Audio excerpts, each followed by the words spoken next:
তো আজ আমাদের ২০২৬ সালের ডাব্লিউবিপি কেপি পরীক্ষার ভূগোলের ৭ নম্বর ক্লাস।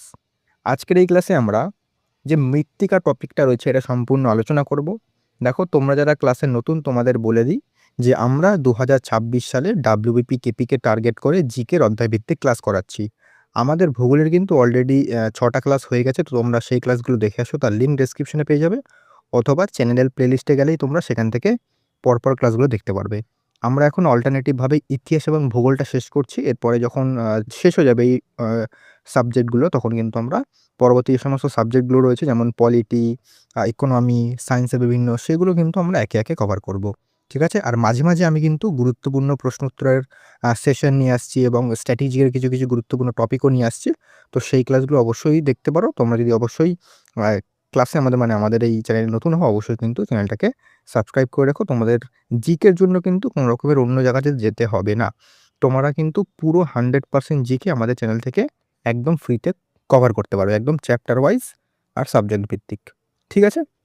তো আজকে আমাদের টপিক হচ্ছে মৃত্তিকা। দেখো, এই মৃত্তিকা চ্যাপ্টারটা যেটা আছে না, সেটা তোমরা যদি ভালো করে প্রিভিয়াস ইয়ারের প্রশ্ন ফলো করো, বিশেষ করে পুলিশের, দেখবে এখান থেকে কিন্তু খুব একটা প্রশ্ন দেয় না। মানে দিলেও একদম বেসিক লেভেলের একটা প্রশ্ন দিয়ে দেয়। মানে বেসিক টাইপের একদম প্রশ্ন। ঠিক আছে? তো এখান থেকে অতটা প্রশ্ন দেয় না। তাই আমি ভেবেছি যে এইটা তোমাদের একদম এমসিকিউ প্লাস তথ্য দিয়ে কভার করাবো। মানে এমসিকিউ দিলে কি হবে? তোমরা বুঝতে পারবে যে এই চ্যাপ্টার থেকে কেমন ধরনের প্রশ্ন দিতে পারে। এমসিকিউ প্রশ্ন উত্তর থাকবে, যাতে তোমাদের একটা প্র্যাকটিস হয়ে যায় এবং কেমন ধরনের প্রশ্ন দেওয়া হয় সেটা তোমাদের একটা ধারণা হয়ে যায়, প্লাস তথ্য দিয়ে কিন্তু সম্পূর্ণটাকে আজকে আমরা আলোচনা করব। বাকি আমরা আমাদের আগের ক্লাসগুলো দেখে আসো, তোমরা সেই ক্লাসগুলো দেখতে পারবে। তবে বলব, যখন আমাদের এই যে চ্যাপ্টার ভিত্তিক ক্লাসগুলো শেষ হবে, তারপরে যখন আমরা মিক্সড কোয়েশ্চেন প্র্যাকটিস করব, তখন কিন্তু বাকি যে সমস্ত কিছু অনেক জিনিস হয়তো হয়নি, সেগুলো কিন্তু কভার হয়ে যাবে। ঠিক আছে? তো সেই নিয়ে তোমাদের টেনশন নেই। আর আজকের ক্লাসের পিডিএফটা তোমরা কিন্তু সম্পূর্ণ বিনামূল্যে পাবে। পিডিএফটা কি করে পাবে তার জন্য কিন্তু বলব অবশ্যই ক্লাসটা পুরো করতে। ঠিক আছে? আর তোমাদের রিকোয়েস্ট করব, তোমরা কিন্তু অবশ্যই আগের ক্লাসগুলো দেখে আসো। ইতিহাস, ভূগোলের আমি কিন্তু অনেকগুলো ক্লাস দিয়েছি। ঠিক আছে? তো শুরু করছি আজকের ক্লাস। আর যারা উত্তরগুলো জানবে তারা কিন্তু অবশ্যই উত্তরগুলো কমেন্ট করবে। শুরু করছি, দেখো। আজকে আমাদের ক্লাসের ১ম প্রশ্ন। দেখো, ভারতের সর্বাধিক অঞ্চল জুড়ে রয়েছে কোন মৃত্তিকা? মানে কোন মৃত্তিকা দেখা যায়? এই যে প্রশ্নটা কিন্তু বেশিরভাগ ক্ষেত্রে এই প্রশ্নটা দেয়। ভালো করে বলো উত্তর কি হবে? কৃষ্ণ মৃত্তিকা, ল্যাটেরাইট মৃত্তিকা, পলি মৃত্তিকা, লোহিত মৃত্তিকা।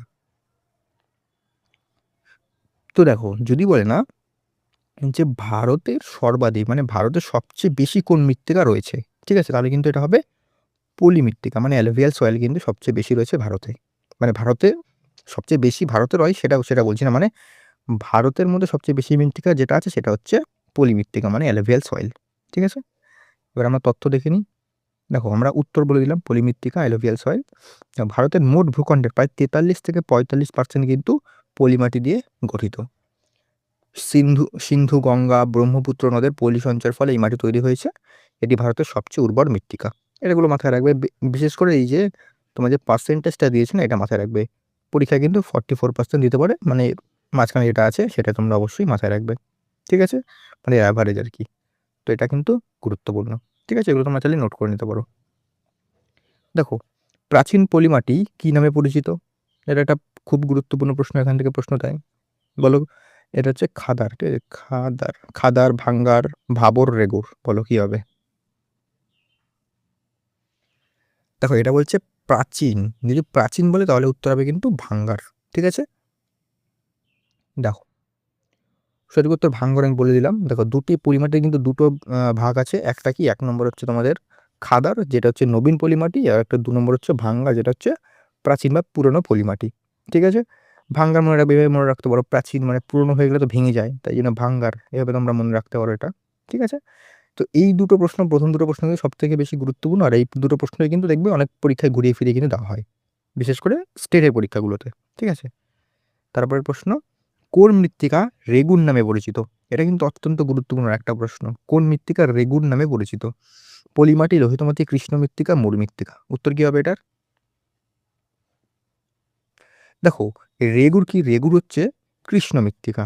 ঠিক আছে? দেখো এবার, দেখো কৃষ্ণ মৃত্তিকা বা ব্ল্যাক সয়েল, এই মাটি ব্যাসল্ট শিলা থেকে উৎপন্ন হয়েছে। জল ধারণের ক্ষমতা সব থেকে বেশি এই মাটির। তুলা চাষের জন্য শ্রেষ্ঠ বলে একে ব্ল্যাক কটন সয়েল বলা হয়। ঠিক আছে? মানে তুলা চাষের জন্য যদি বলে কোন মৃত্তিকা সবচেয়ে উপযোগী, তাহলে হবে ব্ল্যাক সয়েল, কৃষ্ণ মৃত্তিকা। ঠিক আছে, যেটাকে রেগুড়ো বলা হয়। তো এগুলো কিন্তু মাথায় রাখবে। তারপরের প্রশ্ন, পশ্চিমবঙ্গের বীরভূম ও বাঁকুড়া জেলায় কোন মাটির আধিক্য দেখা যায়, মানে সব থেকে বেশি কোন মাটি দেখা যায়? পলিমৃত্তিকা, ল্যাটেরাইট মৃত্তিকা, কৃষ্ণ মৃত্তিকা, পার্বত্য মৃত্তিকা। বল উত্তর। দেখো দেখো পরীক্ষার দৃষ্টিকোণ থেকে যেই প্রশ্নগুলো বা যেই তথ্যগুলো সব থেকে বেশি গুরুত্বপূর্ণ সেগুলোই করাচ্ছি, এক্সট্রা করিয়ে কোনো লাভ নেই। তোমাদের যেগুলো দরকার সেগুলো করাচ্ছি। আর মৃত্তিকা থেকে অত বেশি প্রশ্ন দেয় না, তোমরা প্রশ্ন তুলে দেখতে পারো। তো যেগুলো দরকার সেগুলো করে দিচ্ছি, তোমরা কিন্তু এগুলোই ভালো করে করো। আর যখন আমরা মিক্সড কোশ্চেন প্র্যাকটিস করবো তখন কিন্তু আরও কিছু কিছু নতুন জিনিস প্র্যাকটিস করবো, ঠিক আছে? তো সেক্ষেত্রে তোমাদের সমস্যা নেই, চ্যাপ্টার ওয়াইজ শেষ করে আমি একদম তোমাদের প্র্যাকটিস রিভিশন সমস্ত কিছু করিয়ে দেবো, ঠিক আছে? তো এটার উত্তর কী হবে? এটার উত্তর হবে কিন্তু অপশন নাম্বার বি, ল্যাটেরাইট মৃত্তিকা। ঠিক আছে, দেখো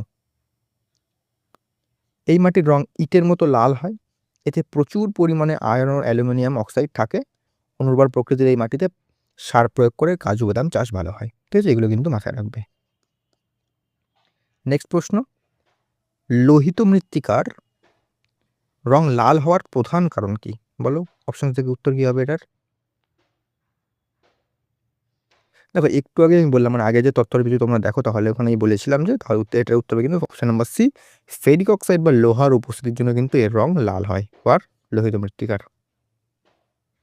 ঠিক আছে, দেখো ফেরিক অক্সাইড বা লোহার উপস্থিতি, দেখো দাক্ষিণাত্যের মালভূমি অঞ্চলের গ্রানাইট ও নিচ শিলার ক্ষয়ে এই মাটি তৈরি হয়। এই পয়েন্টটা কিন্তু খুব গুরুত্বপূর্ণ। দাক্ষিণাত্য মানে আমাদের ভারতের এই যে দাক্ষিণাত্য এই অঞ্চলটা, যে এখানে যে মালভূমি রয়েছে, মালভূমি অঞ্চলে যে গ্রানাইট রয়েছে এবং নিচ রয়েছে, এই যে শিলা দুটো রয়েছে, এর ক্ষয়ের ফলে কিন্তু এই মাটি তৈরি হয়। এতে লোহার পরিমাণ খুব বেশি থাকে বলে রং লাল হয়। তবে জল পেলে এই মাটি অনেক সময় হলুদ দেখায়। এটি তামিলনাড়ু, কর্ণাটকের বেশি পাওয়া যায়, মানে কর্ণাটক, তামিলনাড়ু এইসব জায়গাতে এরিয়াতে কিন্তু বেশি পাওয়া যায় এই মাটি, ঠিক আছে? এগুলো মাথায় রাখবে। নেক্সট প্রশ্ন কি বলছে, চা ও কফি চাষের জন্য কোন মৃত্তিকা সবচেয়ে উপযুক্ত? এটার উত্তর কি হবে? দেখো এটার উত্তর কি হবে? এটার উত্তর হবে কিন্তু অপশন নাম্বার ডি, ল্যাটেরাইট ও পার্বত্য মৃত্তিকা। ঠিক আছে, চা কফি কিন্তু সবসময় দেখবে পার্বত্য অঞ্চলেই হয়। তো এটার উত্তর ল্যাটেরাইট ও পার্বত্য মৃত্তিকা দেখলে উত্তর করে দেবে। আর ল্যাটেরাইট দেখলে তো করবেই, আমি উত্তর তো বলে দিলাম। দেখো ল্যাটেরাইট ও পার্বত্য মৃত্তিকা মাউন্টেন সয়েলে সাধারণত হিউমাস সমৃদ্ধ এবং অল্প অম্লধর্মী হয়, ঠিক আছে? অম্লধর্মী এবং হিউমাস সমৃদ্ধ হয়, এর জন্য কিন্তু এটা উপযুক্ত। চা চাষের জন্য ঢালু জমি এবং জলের নিকাশি ব্যবস্থা ভালো এমন মাটি দরকার, যা পার্বত্য ও ল্যাটেরাইট অঞ্চলে পাওয়া যায়। কেরালা ও কর্ণাটকের কফি চাষ এই মাটির উপর নির্ভরশীল, এটাও কিন্তু মাথায় রাখবে, ঠিক আছে? নেক্সট কোশ্চেন কি বলছে, ঊষর বা রে কোন মৃত্তিকার আঞ্চলিক নাম? বলো উত্তর কি হবে?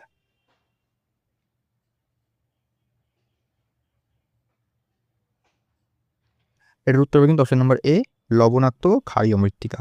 ঠিক আছে, দেখো উত্তরপ্রদেশ, হরিয়ানা, পাঞ্জাবে অতিরিক্ত জলসেচের ফলে মাটির ওপর লবণের আস্তর পড়ে যায়। একে স্থানীয় ভাষায় ঊষর বা কালার বলা হয়। এই মাটি এই মাটি কিন্তু চাষের অনুপযুক্ত, ঠিক আছে? মানে এই মাটিতে চাষ করা যায় না, এটা মাথায় রাখবে। জিপসাম ব্যবহার করে এর উর্বরতা ফেরানো যায়, মানে দেখো পুরো তো ফেরানো যায় না, কিছু লেভেল পর্যন্ত ফেরানো যায়, তবে এটা কিন্তু অনুপযুক্ত চাষের জন্য। নেক্সট, পেডাল ফার, এটা কিন্তু খুব গুরুত্বপূর্ণ। পেডাল ফার মাটি কোন জলবায়ু অঞ্চলে দেখা যায়? দেখো পেডাল ফার মাটি যদি বলে, তাহলে কিন্তু এটা উত্তর হবে আর্দ্র জলবায়ু অঞ্চলে কিন্তু পেডাল ফার মাটি দেখা যায়, ঠিক আছে?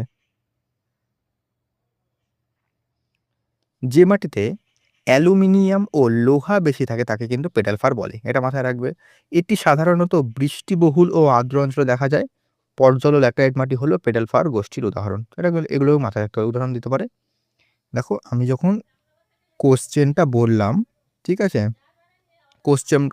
কোশ্চেনটা যখন বললাম, তখন তোমরা কিন্তু ভিডিওটা পজ করবে, পজ করে উত্তর দেবে। আমি একবার প্রশ্ন বলবো, আমি আবার থামবো কিছুক্ষণ, তারপরে বলবো, তাহলে ক্লাস অনেক বড় হয়ে যাবে। যখন এই প্রশ্ন দেখবে, দেখার সঙ্গে সঙ্গে পজ করবে, যদি উত্তরটা জানো কমেন্ট করবে, না জানলে আমি তো উত্তর বলেই দেবো, খাতায় নোট করে নেবে। নেক্সট প্রশ্ন কি বলছে, 9 নম্বর, ল্যাটেরাইট মৃত্তিকার ক্ষরণ বা ধৌত ক্ষরণ প্রক্রিয়াকে কি বলা হয়? এটা উত্তর কি হবে? এটার উত্তর হবে কিন্তু লিচিং, ঠিক আছে? দেখো ভারী বৃষ্টির সময় মাটির উপরিস্তরের সিলিকা ও অন্যান্য খনিজ ধুয়ে মাটির গভীর স্তরে চলে যায়, এর ফলে মাটির উপরের স্তর শুধু লৌহ অ্যালুমিনিয়াম অক্সাইড পড়ে থাকে। এই প্রক্রিয়াকে কিন্তু লিচিং বলে। মানে ধরো একটা মাটির সারফেস আছে, এখানে তো মাটি অনেক কিছু আছে। তো যখন বৃষ্টিপাত হয়, ভারী বৃষ্টিপাত, প্রবল বৃষ্টিপাত হয়, তখন মাটির উপরে যে স্তরের যে খনিজগুলো থাকে, সিলিকাগুলো থাকে, সেগুলো কিন্তু ধুয়ে চলে যায় অন্য জায়গায়। ঠিক আছে? ধুয়ে মানে যখন জলের স্তর বেশি থাকে, বৃষ্টির ফলে ধুয়ে চলে যায় এবং তার ফলে কিন্তু মাটির উপরে লোহা এবং অ্যালুমিনিয়াম যে অক্সাইড সেটা পড়ে থাকে। এই যে প্রক্রিয়াটা, এটাকে কিন্তু বলা হয় লিচিং। ঠিক আছে? সংজ্ঞা যদি না দেয় তাও তোমাদের জানা উচিত। ঠিক আছে? তাও এটা কিন্তু মানে ভেঙে, ভেঙে প্রশ্ন দিতে পারে। নেক্সট প্রশ্ন কি বলছে? ভারতের কেন্দ্রীয় মৃত্তিকা গবেষণাগার মানে সেন্ট্রাল সয়েল রিসার্চ ইনস্টিটিউট কোথায় অবস্থিত? উত্তর কি হবে? এটার উত্তর হবে কিন্তু দেরাদুন। ঠিক আছে? দেখো 1954 সালে এটি প্রতিষ্ঠিত হয় এবং এর কাজ হলো মৃত্তিকা সংরক্ষণ ও ভূমিক্ষয় রোধের উপায় বের করা। এছাড়া যোধপুরে শুষ্ক অঞ্চল গবেষণাগার এবং নাগপুরে national bureau of soil survey অবস্থিত। এগুলো কিন্তু মাথায় রাখবে। এখান থেকে ডাইরেক্ট স্ট্যাটিক টাইপের প্রশ্ন দেয়। পরবর্তী প্রশ্ন, তুলা চাষের জন্য ভারতের কোন অঞ্চলটি সবচেয়ে উপযুক্ত?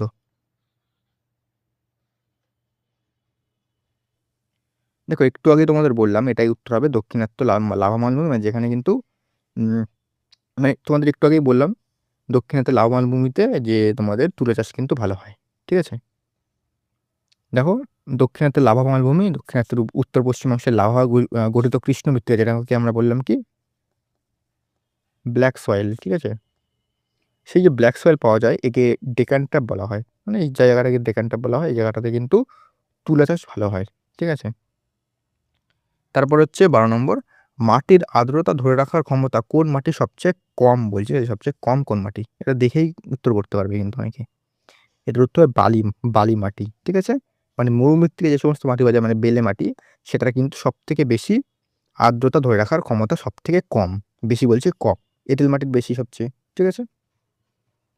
দেখো বালি মাটি, বালি মাটির ছিদ্রগুলি বড় হয়, তাই জল দিলে তা কিন্তু দ্রুত চলে যায় এবং এর বিপরীতে এঁটেল মাটি বা কৃষ্ণ মাটির আর্দ্রতা ধরে রাখার ক্ষমতা কিন্তু সবথেকে বেশি। মরু মাটিতে জৈব পদার্থ বা হিউমাসের পরিমাণ খুব কম থাকে। এটা মাথায় রাখবে। নেক্সট প্রশ্ন কি বলছে? 13 নম্বর, পাহাড়ি অঞ্চলে চাষের প্রধান পদ্ধতি কোনটি? পাহাড়ি অঞ্চল, যে পাহাড়ি অঞ্চল আছে সেখানে চাষের পদ্ধতি তোমরা অনেকেই দেখেছো, এভাবে চাষ করা হয় গোল গোল গোল গোল ভাবে। এটার নাম বলছে কি? এটার উত্তর হবে কিন্তু ধাপ চাষ। ঠিক আছে? মানে সিঁড়ি সিঁড়ি তৈরি করা। ধরো কোনো পাহাড় আছে, ধরো এই যে পাহাড়, এখানে তো চাষ করা যাবে না, এখানে জল দিলে বা কিছু তো পোঁতা যাবে না। তো এই জায়গা না কেটে কেটে ধাপ তৈরি করা হয়, ধাপ ধাপ ধাপ ধাপ, মানে এমন ধরনের এরম এরম এরম, মানে সাইডটা বলছি আমি। তো এই যে জায়গাগুলো আছে না, এই জায়গাগুলোতে চাষ করা হয় যে ধাপ ধাপ ধাপ ধাপ কেটে কেটে। পাহাড়ি ঢালে সিঁড়ির মতো ধাপ কেটে চাষ করা হয়। এর ফলে বৃষ্টির জল সরাসরি মাটি ধুয়ে নিয়ে যেতে পারে না। ফলে মৃত্তিকা ক্ষয় রোধ হয়। উত্তর পূর্ব ভারত ও হিমাচল প্রদেশে এই পদ্ধতি জনপ্রিয়। এটা মাথায় রাখবে। ঠিক আছে? নেক্সট প্রশ্ন কি বলছে? পলি মাটিতে কোন উপাদানের অভাব দেখা যায়? এখানে যে অভাব বলছি, যে মানে যেটা কম থাকে, বলো এটার উত্তর কি হবে? পটাশ, ফসফরাস, নাইট্রোজেন, ক্যালসিয়াম, লোহা। দেখো পলি মাটিতে সবচেয়ে মানে যেটার কম থাকে বা অভাব দেখা যায় সেটা হচ্ছে ফসফরাস ও নাইট্রোজেন। পরবর্তী প্রশ্ন বলছি, তথ্য দেখে নিই। ভারতের প্রায় সব মাটিতেই নাইট্রোজেনের অভাব লক্ষ্য করা যায়। পলি মাটি পটাশ সমৃদ্ধ হলেও, মানে দেখো পলি মাটি হচ্ছে পটাশ সমৃদ্ধ, মানে পটাশ থাকে বেশি কিন্তু এতে ফসফরাস কম থাকে। এটা মাথায় রাখবে। মানে পটাশের সমৃদ্ধ কিন্তু ফসফরাসের ঘাটতি থাকে এটাতে। এটা মাথায় রাখবে। এই ঘাটতি মেটানোর জন্য প্রচুর রাসায়নিক সার যেমন ইউরিয়া ব্যবহার করা হয়। এগুলো কিন্তু মাথায় রাখবে যে পটাশ বেশি থাকে, ফসফরাস কম থাকে। মানে যে দেখো এটা ছোট পটাশ, ৩টে অক্ষরের পটাশ, যেটা কম সেটা বেশি, যেটা বেশি বড় সেটা কম। উল্টোভাবে মনে রাখতে পারবে তোমরা। নেক্সট প্রশ্ন, কৃষ্ণ মৃত্তিকার রং কালো হওয়ার জন্য দায়ী কোনটা? বলো এটা কি? উত্তর কি হবে? এটার উত্তর হবে টাইটানিফেরাস ম্যাগনেটাইট। ঠিক আছে? দেখো এটি একটি লোহার যৌগ। টাইটানিয়াম ও ম্যাগনেটাইটের উপস্থিতির কারণে এই মাটির রং গাঢ় কালো হয়। কিছু কিছু ক্ষেত্রে জৈব পদার্থের উপস্থিতিতেও এই কালো রং প্রদান করে। ঠিক আছে? এগুলো জাস্ট মাথায় রাখবে। নেক্সট প্রশ্ন, মৃত্তিকা ক্ষয়ের একটি প্রধান কারণ কি? দেখো মৃত্তিকা ক্ষয়ের প্রধান কারণ যদি বলে তাহলে উত্তর হবে পশুচারণ ও নির্বিচারে গাছ কাটা। ঠিক আছে? দেখো গাছের শিকড় মাটিকে শক্ত করে ধরে রাখে সেটা আমরা প্রায় সকলেই জানি। গাছ কেটে ফেললে কিন্তু সেই যে মাটিটা সেটা কিন্তু আলগা হয়ে যায়। এই যে মাটি, একটা গাছের শিকড় আছে, শিকড়টা মাটিকে কিন্তু জোরে আঁকড়ে থাকে এবং যদি গাছটা কেটে দেওয়া হয় না, সেই মাটিটা একদম আলগা হয়ে যায়। এর ফলে যা ধস নামে পাহাড়ি অঞ্চলে, ঠিক আছে? অতিরিক্ত প্রচুরণের ফলে মাটি আলগা হয়ে যায়, যা হাওয়া বা বৃষ্টির জল সহজে ধুয়ে যায়। একে সয়েল ইরোশন বলে। এটা মাথায় রাখবে। ঠিক আছে? নেক্সট প্রশ্ন, ভারতের কোন রাজ্যে মরুমৃত্তিকার বিস্তার সর্বাধিক? বলো এটা। এটা অনেকে কিন্তু দেখা মাত্র উত্তর করতে পারবে। এটার উত্তর কি? এটার উত্তর হবে কিন্তু রাজস্থান। ঠিক আছে? রাজস্থানের আরাবল্লী পর্বতের পশ্চিম দিকে এবং গুজরাটের কচ্ছ অঞ্চলে এই মাটি দেখা যায়। একে সিরোজম বলে। এটা কিন্তু মাথায় রাখবে, সিরোজম কাকে বলা হয়। জলসেচের মাধ্যমে এখানে বর্তমানে জোয়ার, বাজরা, রাগির মতো মিলেট জাতীয় শস্য কিন্তু চাষ করা হচ্ছে। নেক্সট দেখো 18 নম্বর, কেরল ও ওড়িশার উপকূলীয় অঞ্চলের লবণাক্ত কর্দমাক্ত মাটিকে কি বলা হয়? এটার উত্তর কি হবে? এটার উত্তর হবে কিন্তু কারি বলা হয়। ঠিক আছে?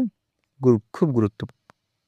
দেখো, কেরালায় এই মাটি কারি বা পোকালি নামে পরিচিত। এটি পিট জাতীয় মাটি, যা জৈব পদার্থে ঠাসা এবং অম্লধর্মী হয়। বর্ষাকালে এই জমি জলের তলায় থাকে এবং এখানে বিশেষ ধরনের নোনা সহনশীল ধান চাষ করা হয়। এগুলো জাস্ট একটু মাথায় রাখতে হবে। 19, ল্যাটেরাইট কথাটি ল্যাটিন শব্দ লেটার থেকে এসছে। এর অর্থ কি? উত্তর কি হবে বলো? এর অর্থ কি হবে? এর অর্থ কিন্তু হবে ইট, মানে ব্রিক। দেখো, ল্যাটেরাইট মাটি শুকিয়ে গেলে ইটের মতো শক্ত হয়ে যায়। তাই গ্রামীণ এলাকায় এই মাটি দিয়ে ঘর তৈরি, ইট বানানো হয়। এই মাটিতে লোহার অক্সাইড বেশি থাকায় এই মাটির রং লাল হয়। এটা আমরা আগেও কিন্তু আলোচনা করেছি। তারপরে আমাদের আজকের শেষ প্রশ্ন, লাস্ট কোশ্চেন, গঙ্গা নদীর প্লাবনভূমিতে নবীন পলিমাটি কি নামে পরিচিত?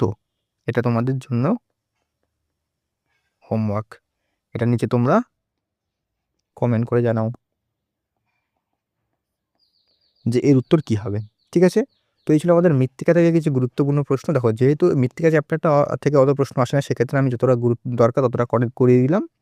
বাকি আমরা মিক্স কোশ্চেন প্র্যাকটিসের সময় আরও আমরা প্র্যাকটিস করবো, আরও আমরা রিভিশন করব। আর আজকের ক্লাসের পিডিএফ তোমরা যদি পেতে চাও, তাহলে কিন্তু তোমাদের একটাই প্রথমে কাজ করতে হবে, আমাদের চ্যানেলটাকে সাবস্ক্রাইব করে নিচে কিন্তু আমাদের টেলিগ্রামের লিঙ্ক আছে। টেলিগ্রামের লিঙ্কে টেলিগ্রামে জয়েন হয়ে গিয়ে সেখানে কিন্তু সম্পূর্ণ বিনামূল্যে পিডিএফটা তোমরা অ্যাক্সেস করতে পারবে। ঠিক আছে? আর এর পরের অধ্যায়গুলো আমি কিন্তু যেগুলো বেশি ইম্পর্টেন্ট সেগুলো আমি থিওরি করিয়ে দিয়েছি অলরেডি, আর যেগুলো পরবর্তীতে গুরুত্বপূর্ণ সেগুলো করাবো। আর যেগুলো থেকে মোটামুটি প্রশ্ন আসে কিছু কিছু, সেখান থেকে আমরা এভাবে কিন্তু এমসিকিউর মাধ্যমে সেগুলোকে কভার করব। ঠিক আছে? আর আমাদের ভূগোল কিন্তু মোটামুটি ভারতের ভূগোলটা প্রায় শেষ হয়ে গেছে। কিছু কিছু অধ্যায় রয়েছে, সেগুলো আমি করিয়ে দেবো। আর আরও কিছু ক্লাস আমি মাঝে মাঝে দেবো, যেগুলো থেকে ধরো কোনো টপিকগুলো রয়েছে যেখান থেকে প্রত্যেক পরীক্ষায় প্রশ্ন আসে। দেখো, সবাই তো আর ডাব্লিউপি কেপির জন্য প্রিপারেশন নিচ্ছে না। তো এমন ক্লাস আমার দেওয়া উচিত যেগুলো থেকে মানে সব পরীক্ষায় প্রশ্ন আসে। তো সেই রকম কিন্তু ক্লাস আমি নিয়ে আসছি কতগুলো, আরও নিয়ে আসবো। তো অবশ্যই কিন্তু তার জন্য চ্যানেলটাকে ফলো করে রাখো। ঠিক আছে? আর তোমরা পড়াশোনা কিন্তু কন্টিনিউ চালিয়ে যাও। দেখো, অনেকে ভাবে যে নোটিফিকেশান বেরাবে, নোটিশ যখন বেরাবে তারপরে আমরা পড়াশোনা শুরু করবো, তখন কিন্তু দেরি হয়ে যাবে। তোমরা এখন থেকে শুরু না করলে এগুলো শেষ করতে পারবে না। লাস্টে কিন্তু এদিকে এখানে ওখানে ছুটে বেড়াবে যে এই পিডিএফ, ওই পিডিএফ, বা এর ক্লাস দেখবে, ওই ক্লাস দেখবে। ঠিক আছে? তো এখন থেকে তোমরা যারা প্রস্তুতি নিচ্ছ, এখন থেকে ভালো করে যদি প্রস্তুতি নাও, পরবর্তীতে তোমাদের কিন্তু অনেকটাই হেল্প হবে। কারণ জিকেতে ফট করে তোমরা 1.5 মাস বা 1 মাসের মধ্যে জিকে ফট করে শেষ করা কিন্তু অনেকটাই কঠিন। সেক্ষেত্রে জিকেটা কিন্তু অনেকটা তোমাদের প্রথম থেকে ধাপে ধাপে কিন্তু এগোতে হবে। ঠিক আছে? তো আজকের জন্য এতটাই রাখলাম। দেখা হচ্ছে নেক্সট ক্লাসে।